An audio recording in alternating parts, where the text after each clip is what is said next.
सूत्र में बांधता है, वह सूत्र, वह सत्य मानव में भी है। और मानव विचार पूर्वक उस सत्य के अनुसरण में अपने जीवन को लगाता है। अब सभी में वो सत्य है तो सभी के सुख दुख की अनुभूति मानव हृदय को होती है। ये अपना नित्य व्यावहारिक अनुभव है। कहीं पर बहुत आनंद चल रहा हो, ऐसे स्थान पर हम गए तो हमारा उस आनंद बनाने वालों से हमारा कोई भौतिक संबंध हो न हो, हमको आनंद की अनुभूति होती है। और बहुत गमगीन वातावरण में चले गए तो हम भी अपने आप ही गंभीर हो जाते हैं, क्योंकि ये संवेदना जो है उस सत्य की, उस तत्व की अभिव्यक्ति है। और सारा सुख उसी तत्व से मिलता है। और सारी दुनिया सुख के खोज में चली है। तो इसलिए स्वाभाविक मनुष्य प्रयास करके उस सुख की प्राप्ति कर लेता है। वो उसका कर्तव्य हो जाता है, उसके जीवन का वो परम श्रेष्ठ कर्तव्य है। इसलिए एकांत में उस तत्व का साक्षात्कार करो, आत्म साधना करो। लेकिन वो पूरी नहीं होती तब तक जब तक हम सारी दुनिया में सब में उस तत्व का दर्शन नहीं कर लेते। और हमने दर्शन किया, इसकी साक्ष्य क्या है? इसकी साक्ष्य है कि सबकी संवेदनाओं के साथ हमारी संवेदना एक रूप हो गई। तो उसका स्वाभाविक परिणाम ये होगा कि मनुष्य सेवा करेगा। मनुष्य अपने स्वार्थ के दायरे से बाहर निकलकर परोपकार में जीवन बिताएगा। और इसलिए अपने यहाँ जो कथाएं, कहानियां संतों की, महात्माओं की चलती है, उसमें दोनों प्रकार के उदाहरण हैं। केवल सेवा ही सेवा करने वालों को किसी तपस्वी ने आकर आत्म साक्षात्कार की साधना की ओर भी प्रवृत्त किया, ऐसे भी उदाहरण हैं। और आत्म साक्षात्कार प्राप्त करने के बाद भी उसी आनंद में मग्न रहने वालों को, और ऐसे ही महात्माओं ने जाकर सारी दुनिया की सेवा में प्रवृत्त किया, ऐसे भी उदाहरण। दोनों प्रकार की कहानियां मिलती हैं, क्योंकि मनुष्य जीवन की उपलब्धि, मनुष्यता के नाते उपलब्धि इन दोनों में है, इसमें से एक में नहीं। जिसने उस सत्य को नहीं पाया उसने उस सत्य को पाना चाहिए, और जिसने उस सत्य को पाया है उसको उसके जीवन में उसका स्वाभाविक परिणाम सेवा में, परोपकार में दिखना चाहिए। अभी बहुत प्राचीन समय से चलता आ रहा है, तो बुद्धि से सबको मालूम हो गया है। तो कोई गुप्त ज्ञान रहा नहीं है, रहस्य कोई रहा नहीं है। अनेक उपदेशों में ये बातें आती है, इसलिए बुद्धि से हम सबको मालूम है।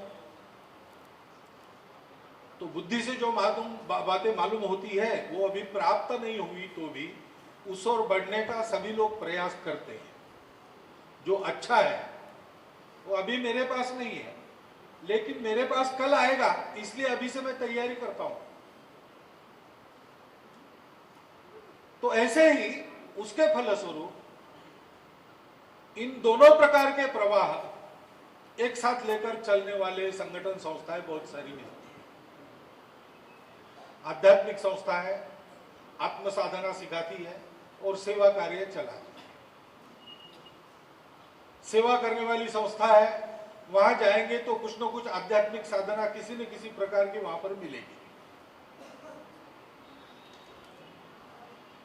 यह ऐसा दिखता है। राष्ट्रीय स्वयंसेवक संघ का कार्य तो इसी संवेदना की उपज है। हम लोग ऐसा कहते हैं संघ कि डॉक्टर हेडगेवार की हृदय की व्यथा संघ बन फूट निकली, ऐसा एक गीत में कहा है। हृदय की व्यथा संघ बन फूट निकली। वो व्यथा क्या थी? ये अपना समाज है, वो दीन है, दुर्बल है, परकियों की सत्ता में, गुलामी में पिस रहा है। उसको योग्य बनाकर खड़ा करना और वैभव संपन्न बनाना, सामर्थ्य संपन्न बनाना, सारी दुनिया में वो सिरमौर बने ऐसा उसको खड़ा करना। तो इस संवेदना का स्वाभाविक प्रकटीकरण क्या होगा? यही होगा कि अपने समाज में जो दीन है उनकी दीनता को दूर करना, जो दुर्बल है उनको उनकी दुर्बलता को हटाना, जो अभावग्रस्त है उनके अभाव को दूर करना, जहां व्यवस्था नहीं है वहां उनकी व्यवस्थाएं खड़ी करना। और इसलिए राष्ट्रीय स्वयंसेवक संघ की स्थापना 1925 की विजयादशमी को हुई। उसके बाद समाज के लिए राष्ट्रीय स्वयंसेवक संघ ने पहला काम जो किया है वो सेवा का काम है। नागपुर के पास रामटेक नाम का स्थान है, वहां त्रिपुरी पूर्णिमा को एक मेला लगता है। मेले में बहुत आवश्यकताएं होती है, इतनी भीड़ हो जाती है तो उसके लिए व्यवस्था लगती है, उन व्यवस्थाओं का अभाव था, स्वच्छता का अभाव था।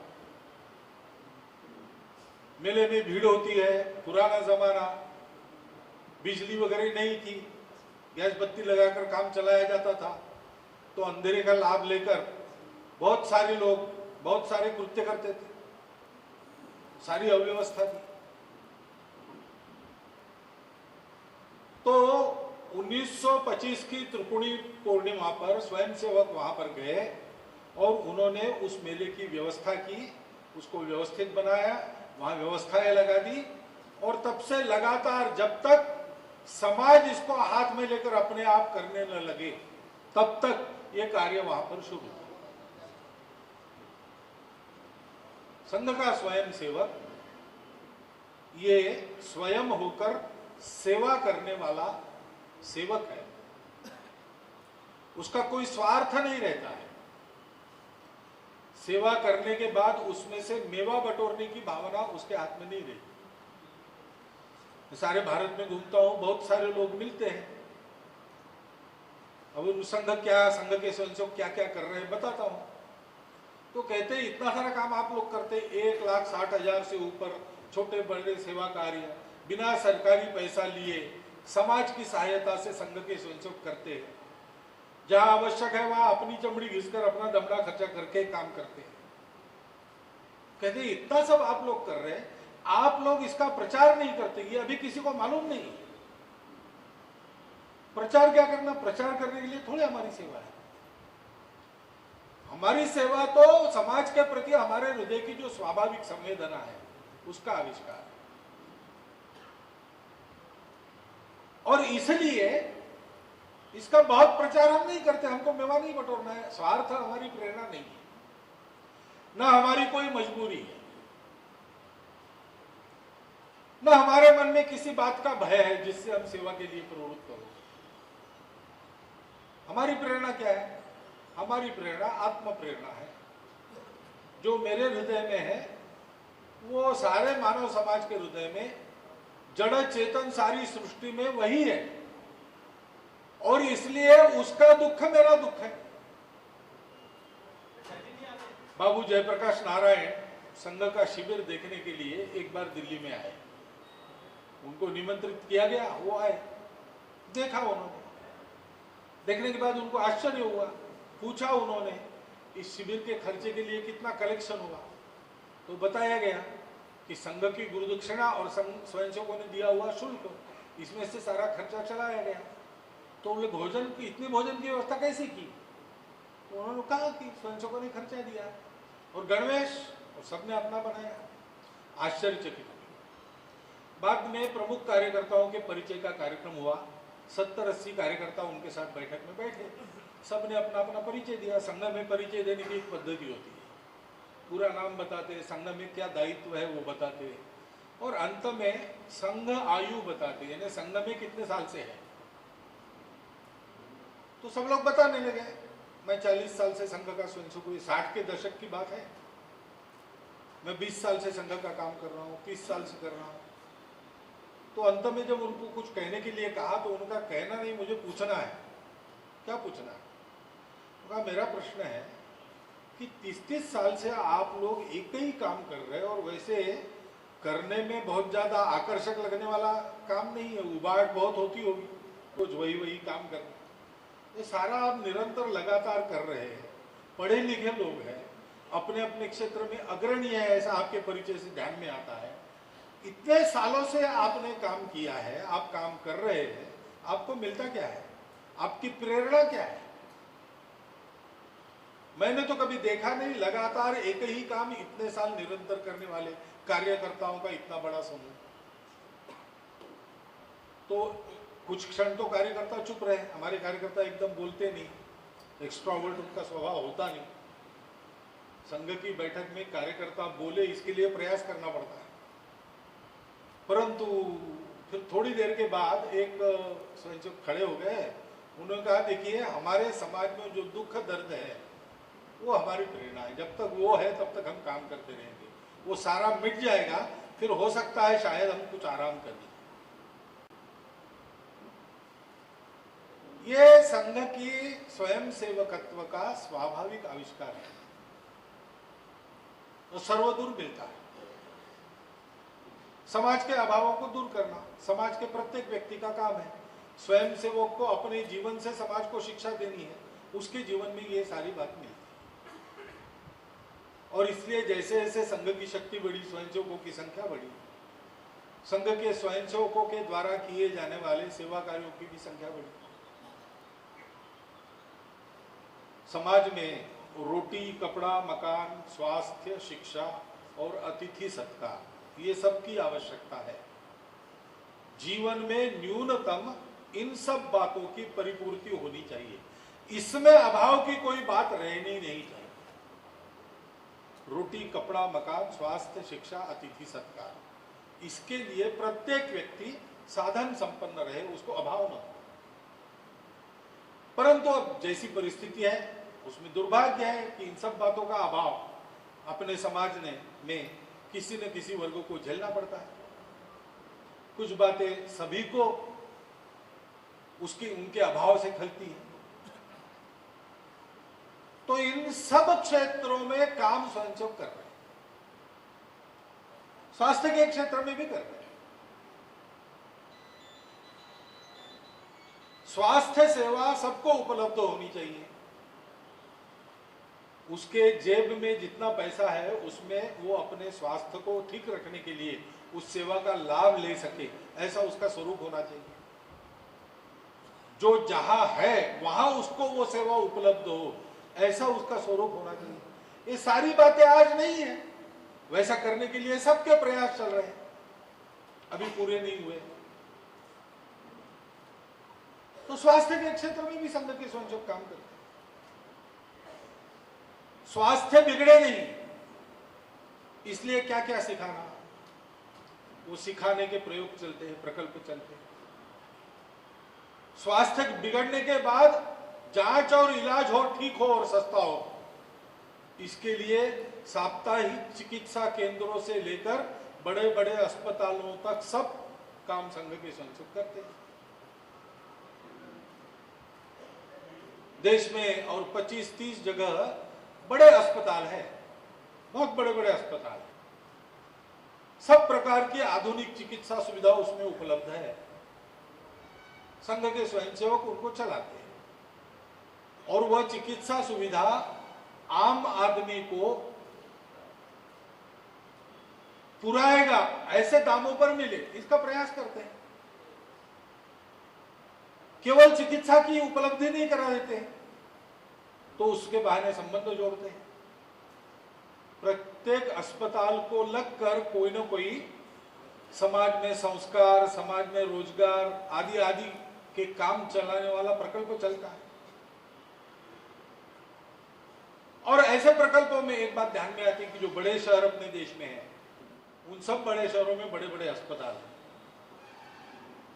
सुदूरवर्ती ग्रामीण इलाकों में, वनांचलों में चिकित्सा की उतनी सुविधा नहीं, इसलिए बीमारी होती है तो आदमी शहर की ओर भागता है।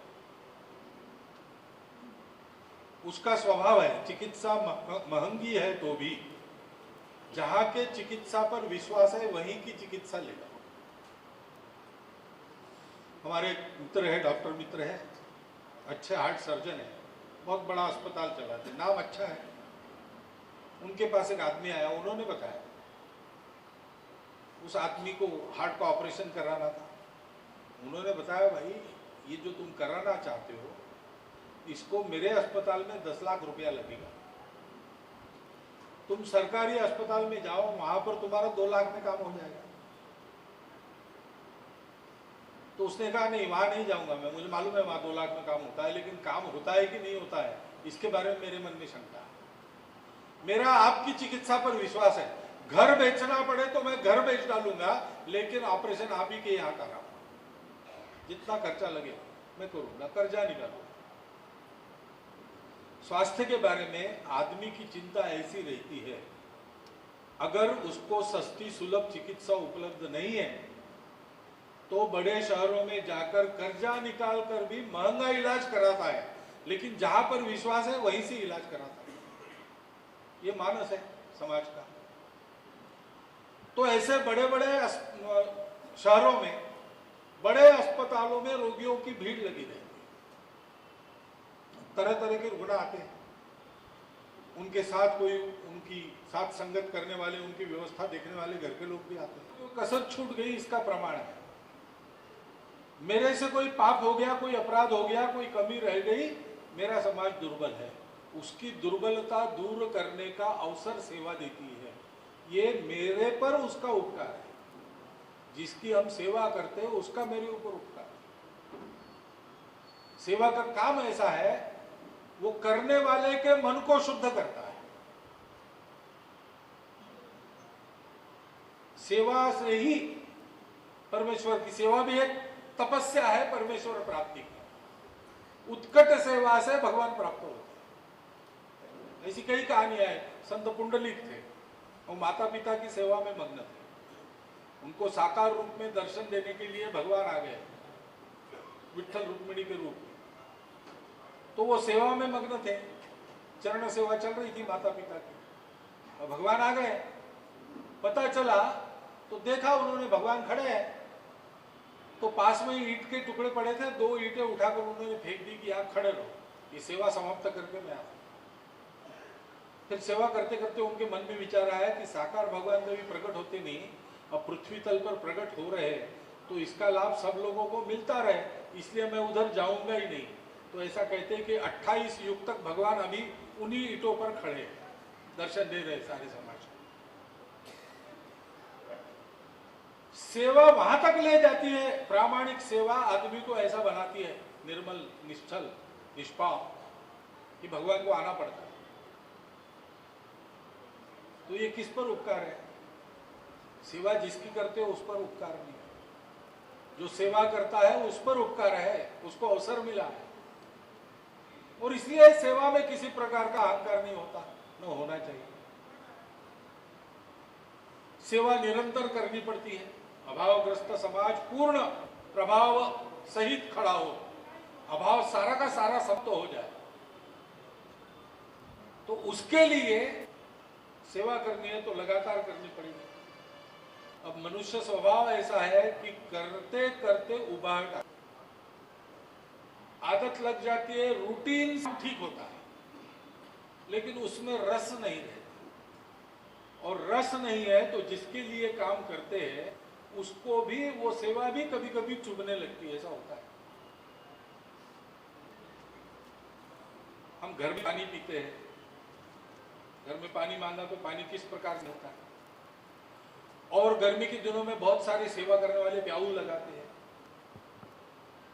उन प्याऊ में दूसरा व्यवहार नजर आता है कभी कभी, सब में नहीं होता ऐसा, कभी कभी होता है। अब लगातार 3 महीने तक वो लोग पानी पिला रहे हैं, और तीसरे महीने के आखिरी दिन कोई आके फिर से पानी मांगता है, तो जो पहले जो थी बात, वो बात तब तक नहीं रहेगी। ये मनुष्य का भाव है। आदमी उब जाता है। अस्पतालों में जाइए, लोगों का किसी का मरना कितना गमगीन प्रसंग हमारे लिए, लेकिन अस्पताल काम करने वाले जो डॉक्टर है, नर्सेस है, उनको रोज 20-25 लाशें बाहर निकालनी है हॉस्पिटल। अस्पताल में रुग्ण ठीक होते हैं, कुछ मरते भी हैं, तो उनके लिए रोज का प्रसंग है। तो कभी ना कभी उनको कहना ही पड़ता है वहां आकर रोने वाले रिश्ता, बस रोना धोना बंद करो, अब कागज बनाने। अब ऐसी बात कोई करेगा क्या? किसी के घर में कोई कमी हो गई, लेकिन वहां होती है, उसका कारण है। वो कोई उनका मन खराब है ऐसा नहीं, वो अपनी सेवा कर रहे हैं, लेकिन वही सेवा कर रहे हैं, निरंतर कर रहे हैं, तो उनके लिए बात सामान्य हो गई, तो उसमें जो संवेदना का रस था वो सूख गया। अब वो एक काम करना है, काम तो ठीक से करते हैं, लेकिन काम ठीक से होने के बाद भी थोड़ा सा चुभता है लोगों को। क्या है, हमारे घर का आदमी मर गया और वो कह रहे कागज बना रहे और रोना बंद करो, ऐसा लगता है। कुशल सेवा करने वालों की कुशलता इसमें है कि निरंतर सेवा देते हुए भी कभी सेवितों को ऐसा न लगे कि रस सूख गया।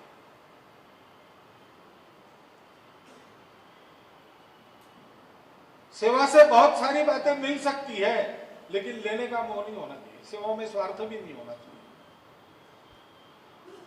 अहंकार उबाट नहीं होनी चाहिए, वैसा स्वार्थ भी नहीं होना चाहिए, किसी प्रकार का स्वार्थ नहीं, और इसलिए किसी प्रकार का भेद नहीं। बीमार आदमी कौन है, आर्थिक दृष्टि से क्या है, सामाजिक दृष्टि से किस जाति का, किस पंथ का, कुछ नहीं, वो रुग्ण है और हमको उसकी सेवा करनी। ऐसी सेवा भगवान को प्रिय सेवा है। स्वयं सेवकों को ऐसी सेवा करने के लिए शिक्षा दी जाती है, उनके प्रशिक्षण में उस संवेदना को जगाया जाता है, बाकी सब वो सीख लेते करके। ऐसी सेवा देने का दायित्व लेकर ये सारे प्रकल्प चल रहे हैं। मैं बात किस लिए बता रहा हूं? इसलिए बता रहा हूं कि ये अपना प्रकल्प बड़ा हो गया, उसके भवन भी बन गए। सबसे पुराना प्रकल्प मुंबई का है, उनके भी कुछ भवन है, लेकिन इतने बड़े वहां भी नहीं है। इतनी अच्छी सुविधा वहां भी होगी ऐसा नहीं, बंबई में जगह सबको कम पड़ती, यहां है। और आनंद का विषय है, इतने दिन से हम सेवा चला रहे हैं, समाज का सहयोग भी मिल रहा है, हम अधिक अच्छी सेवा देने के लिए सुविधाएं उत्पन्न कर रहे हैं, हमारा भवन बन गया, उसका लोकार्पण है, ये आनंद का विषय है। लेकिन उसमें बोलना नहीं कि ये सारी व्यवस्थाएं वगैरह खड़ी होगी, इसको चलाने वाले हम लोग जो है, जो मनुष्य है, उनकी संवेदना वही बनी रहनी चाहिए। जितना ज्यादा साधन बढ़ता है उतना दायित्व भी बढ़ता है। अपने यहाँ अधिक साधन हो गया, अब हमको अधिक अच्छी प्रकार से, अधिक कार्यक्षमता से सेवा देनी चाहिए। केवल आनंद का प्रसंग नहीं हो, उसके साथ साथ एक दायित्व हम अपने सर पर ओढ़ ले रहे हैं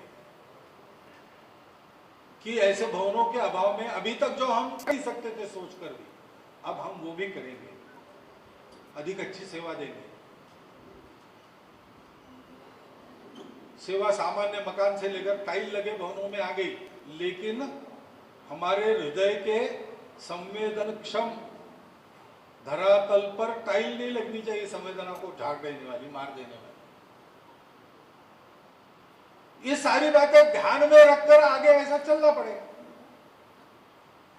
और ये हम कर क्यों रहे हैं? निरंतर कोई ना कोई अभावग्रस्त रहे, हम उसकी सेवा करें, इसलिए समाज में सदा अभाव बना रहे, ऐसी हमारी इच्छा नहीं है। या सेवा लेने वाला सेवा मिलती है इसलिए सदा सेवा लेती ही रहे, लाचार ही बना रहे, उसका हाथ सदैव लेने वाले का ही रहे, ऐसा नहीं। देने वाला देता जाए, लेने वाला लेता जाए, लेते लेते लेने वाला देने वाला बन जाए। और हमारे प्रकल्पों में से ऐसा होता है। उसी प्रकार के सेवा के प्रकल्प को चलाने वाले या अन्य प्रकार की सेवा को चलाने वाले कार्यकर्ता हमको हमारे सेवितों में से मिलते हैं। इस प्रकार से हमको सेवा देनी चाहिए। सेवा से सिंहत्व जागृति होनी चाहिए, सेवा से मन का विश्वास बनना चाहिए कि मैं किसी समाज का घटक हूं, वो समाज मेरी उपेक्षा नहीं करता है, उसका ध्यान मेरी तरफ है। मुझे भी अपने समाज के सब बंधुओं पर ऐसा ध्यान रखना चाहिए, मुझे भी उस समाज की सेवा करनी चाहिए। इस प्रकार की वृत्ति की जागृति के लिए हमारी सेवा है। ये ध्यान में रखकर इन सारी सुविधाओं का बहुत अच्छी प्रकार से उपयोग करके अपने समाज का अभाव संपूर्ण समाप्त होते तक उसी तीव्रता से, उसी उत्कटता से यह सेवा अपने द्वारा जारी रहेगी, ऐसी अपेक्षा ही मेरी शुभकामना बनाकर सभी कार्यकर्ताओं को मैं यहाँ अर्पित करता हूँ और उन कार्यकर्ताओं को सब प्रकार का सहयोग देने का आह्वान समाज के गणमान्य लोगों के सामने रखते हुए, और मेरा ये भाषण लंबा हुआ, थोड़ा सा आपने सुन लिया, उसके लिए आपकी कृतज्ञता ज्ञापन करते हुए मैं अपने 4 शब्द